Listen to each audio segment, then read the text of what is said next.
The Little Mermaid. Deep, deep beneath the ocean, where the water is as blue as cornflowers and as clear as glass, there once lay the kingdom of the sea.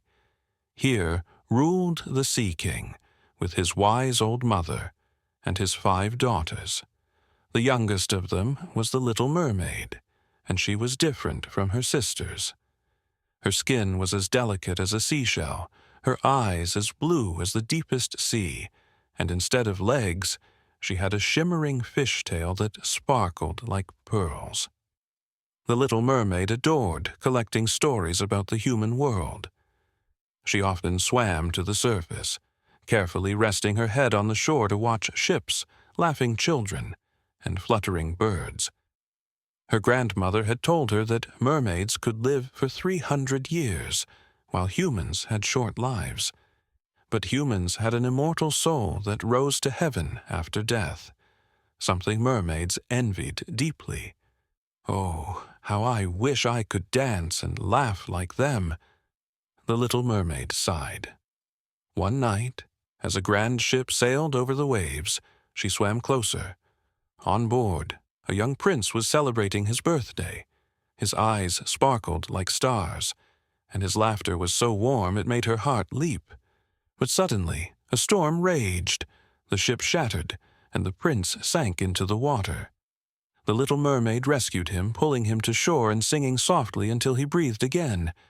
Then she hid behind rocks and watched as a young woman found the prince. He smiled at the stranger, but he never knew who had saved him. Heartbroken, the mermaid returned to the depths. Her longing for the prince and a human soul burned like fire. "I must go to him," she whispered. Then she remembered the sea witch who lived in the darkest part of the ocean. Bravely, she swam through swirling whirlpools and black corals until she found a cave of bones and seaweed. The witch cackled, "I'll give you legs, but every step will feel like walking on sharp swords. Drink my potion, but you must give me your voice." The Little Mermaid trembled but nodded. The witch cut out her tongue and transformed her tail into 2 slender legs. When she woke on the shore, the prince stood beside her.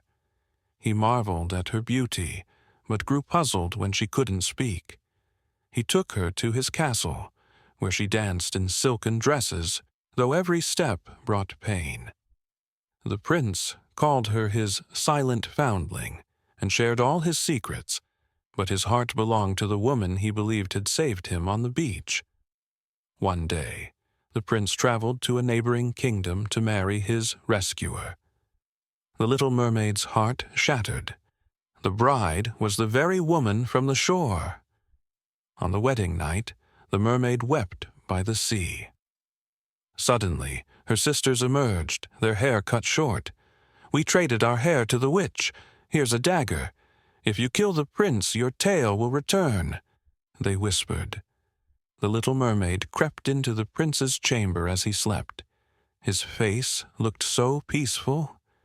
She threw the dagger into the sea and leaped in after it.